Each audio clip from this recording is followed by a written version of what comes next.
Very quickly let's revise. पहले हम लोग स्टार्ट करते हैं हार्ट से। Left atrium, left ventricle, right atrium, right ventricle. Pulmonary vein से साफ खून आया लेफ्ट आर्ट्रियम में, लेफ्ट आर्ट्रियम कॉन्ट्रैक्ट हुआ, खून गया लेफ्ट वेंट्रिकल में, लेफ्ट वेंट्रिकल से मेन आओटा में गया, आओटा से आर्टरीज में गया। अब हर एक सेल के पास गया, हर एक टिश्यू के पास, हर एक ऑर्गन के पास, हर एक सेल ने क्या किया, इससे ऑक्सीजन ले ली। अब ये ब्लड डीऑक्सीजनेटेड हो गया। ये डीऑक्सीजनेटेड ब्लड राइट आर्टरियम में गया वेना कावा के थ्रू, फिर राइट वेंट्रिकल में गया, फिर ये जो है ये आपका वापस कहाँ चला गया, उसके बाद ये चला गया लंग्स के पास। और लंग्स के पास गया कैसे, लंग्स के पास जाने के लिए इसने यूज़ किया पल्मोनरी आर्टरी को। लंग्स के पास गया, फिर लंग्स ने इसमें क्या किया, ऑक्सीजन भर दी। लेफ्ट और राइट हार्ट के पार्ट्स कैसे अलग है, सेप्टम से। आर्टरी साफ खून लेकर आती हैं, वेन्स गंदा खून। आर्टरीज ब्लड लेकर जाती हैं away from the heart, vein क्या करती हैं, ब्लड लेकर जाती हैं towards the heart. But then देखिए आर्टरीज थिक होती हैं क्योंकि जब ऑक्सीडेटेड ब्लड होता है वो हार्ट बहुत तेज़ी से पंप करता है, और वेन्स थिन होती हैं क्योंकि तब इतना प्रेशर नहीं होता ब्लड में। बट पल्मोनरी आर्टरी देखिए एक्सेप्शन है, पल्मोनरी आर्टरी जो है ये गंदा खून लेकर जा रही है लंग्स के पास, और पल्मोनरी वेन के एक्सेप्शन है क्योंकि वो साफ खून लेकर आ रही है। और वॉल्स क्या होते हैं, वॉल्स का ये काम होता है कि वो बैक फ्लो रोकते हैं। क्या रोकते हैं, बैक फ्लो रोकते हैं। नेक्स्ट, अगर मैं आपसे पूछूं व्हाट इज ट्रांसलोकेशन, तो ट्रांसलोकेशन क्या होता है, ट्रांसलोकेशन होता है movement of food, movement of food in the soluble form. कैसे फॉर्म में, in the soluble form from leaves to all parts of the body.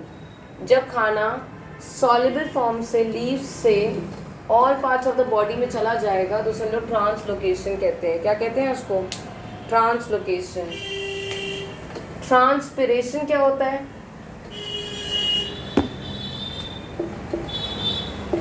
Transpiration होता है लॉस ऑफ वाटर। क्या होता है, पानी कैसे लूज होता है, स्टोमेटा के थ्रू लूज होता है। इसकी वजह से क्या होता है, रेनफॉल होती है। ट्रांसपिरेशन जैसे हम एक्सक्रीट करते हैं, जैसे हम स्वेट करते हैं, वैसे ट्रांसपायर करते हैं प्लांट्स। प्लांट्स में जाइलम होता है और फ्लोएम होता है। जाइलम केवल वाटर और मिनरल्स का लेकर जाता है, और जो फ्लोएम होता है वो खाने को लेकर जाता है। तो फ्लोएम में सीव ट्यूब्स होती हैं। सीव ट्यूब्स क्या करती है, छन्नी है, ताकि खाने को क्या कर सके वो लोग, छान कर ले सके। तो फ्लोएम में क्या होती है, सीव ट्यूब्स होती हैं। और प्लांट्स कैसे एक्सक्रीट करते हैं, वो एक वैक्सी सब्सटेंस रिलीज करते हैं, राइट, एक्सक्रीट करने के लिए सीव ट्यूब्स। इसके अलावा let's talk of kidney. Kidney क्या करती हैं,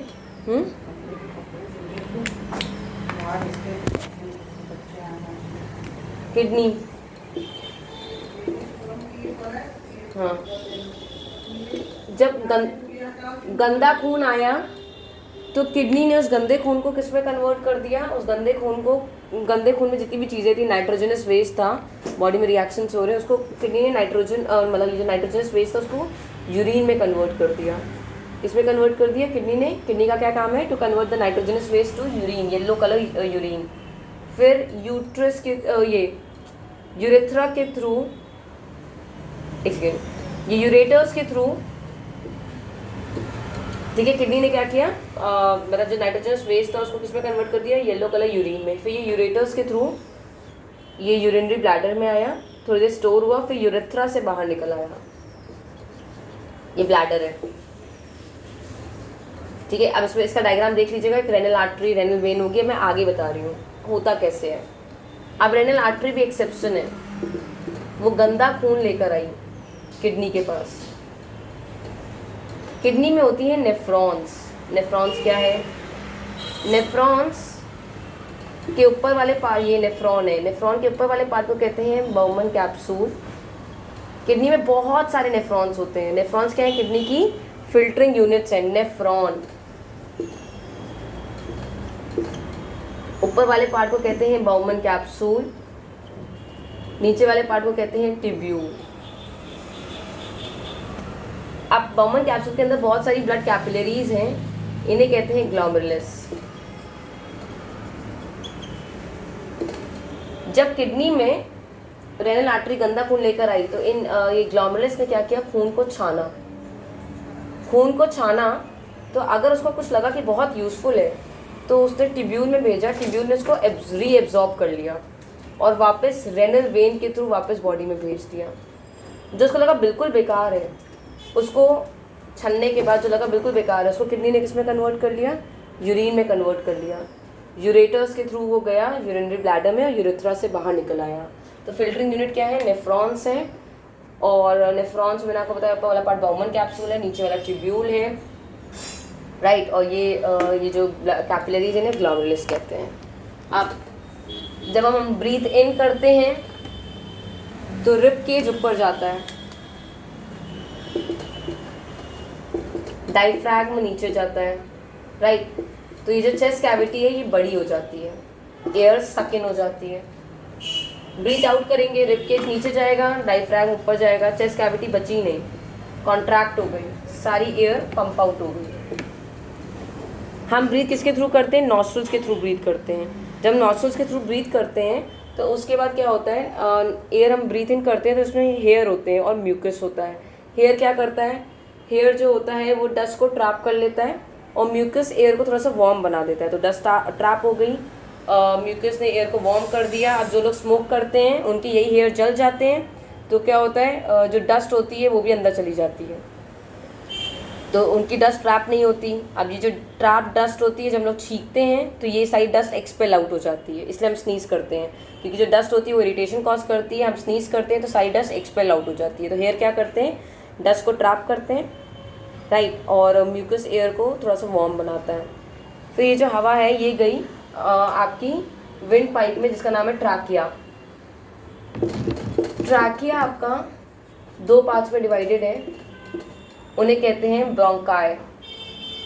और अकेले क्या कहते हैं? उसका सिंगुलर क्या होता है? ब्रोंकस। हर एक ब्रोंकस गया लंग में। लंग में इसके बहुत सारे पार्ट हो गए ब्रोंकस के, इन्हें कहते हैं ब्रोंकियोल्स। क्या कहते हैं? ब्रोंकियोल्स के नीचे एल्वेलाई होते हैं, बलून जैसे दिखते हैं, एल्वेलाई होते हैं। और ये एल्वेलाई क्या करते हैं? ये क्या करते हैं? एल्वेलाई में ब्लड कैपिलरीज होती हैं। ब्लड मतलब उनके पास एक पिगमेंट है हीमोग्लोबिन, जो क्या करेंगे? पूरी एयर में से क्या कर लेंगे? ऑक्सीजन ले लेंगे। क्या ले लेंगे बेटा? ऑक्सीजन ले लेंगे।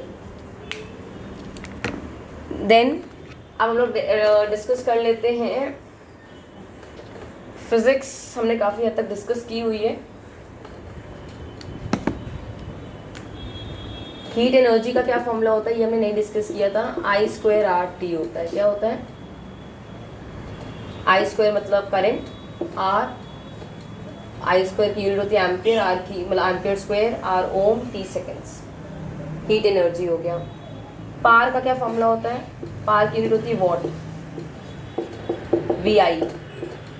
V की जगह हम लोग क्या लिख सकते हैं? V = IR होता है, तो हम क्या लिख सकते हैं? IR लिख सकते हैं, तो I²R हो गया।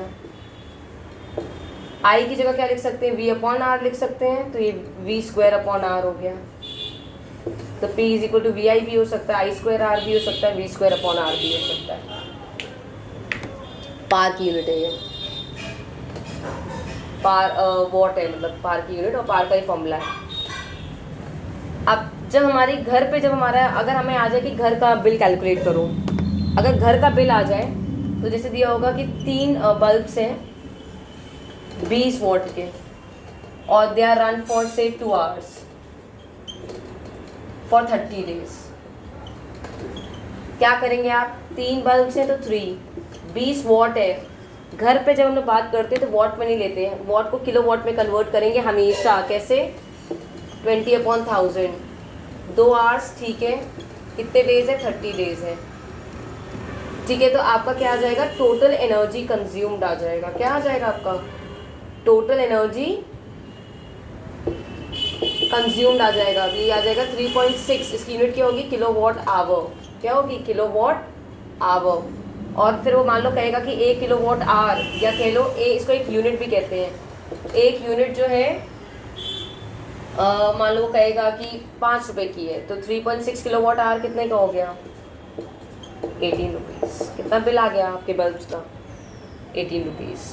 तो अगर आपको वो कहेगा इलेक्ट्रिकल एनर्जी कंज्यूम निकालिए यूनिट्स में या किलोवाट आवर में, किलोवाट आवर में निकलती है तो पहले वॉट को किलोवाट में कन्वर्ट कीजिएगा।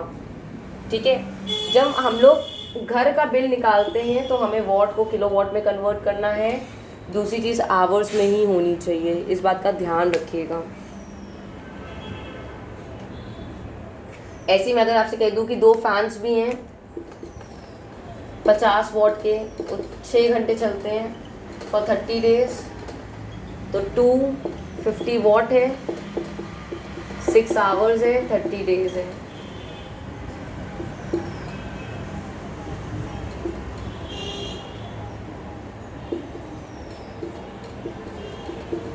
$18 किलोवाट आवर हो गया।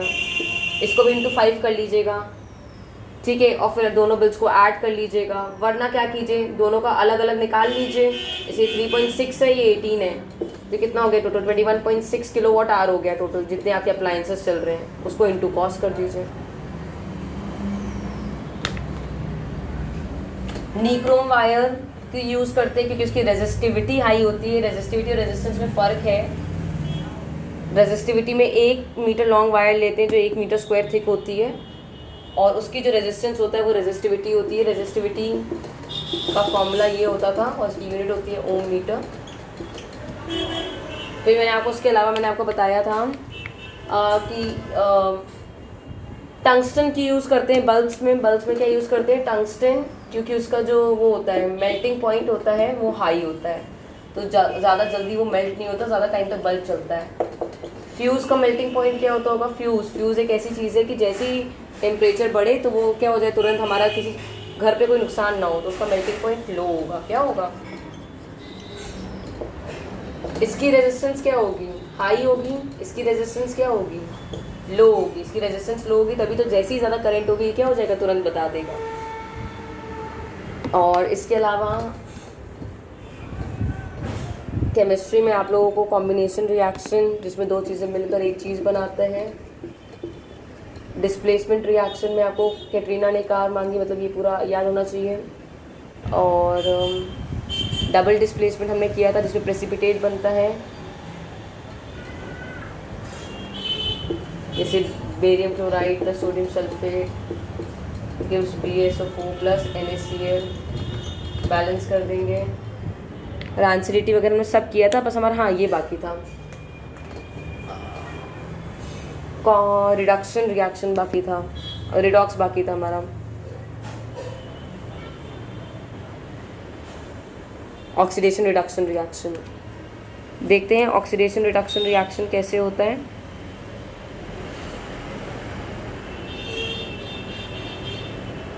ऑक्सीडेशन रिडक्शन रिएक्शन में जैसे मान लीजिए ऑक्सीडेशन का मतलब है ऑक्सीजन का ऐड होना या हाइड्रोजन का माइनस होना। रिडक्शन क्या होगा, ऑक्सीजन का OXY माइनस होना, हाइड्रोजन का ऐड होना।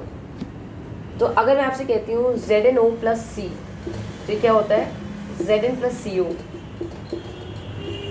तो ये जिंक ऑक्साइड था, ये जिंक बन गया, तो उसने अपनी ऑक्सीजन क्या कर दी, दे दी इसने ऑक्सीजन, तो ये रिड्यूस हो रहा है। क्या हो रहा है, C ने क्या किया, ऑक्सीजन ले ली, तो ये ऑक्सीडाइज हो रहा है। इसमें ऑक्सीडेशन रिडक्शन दोनों हो रहा है, तो ये रिडॉक्स है। क्या है ये,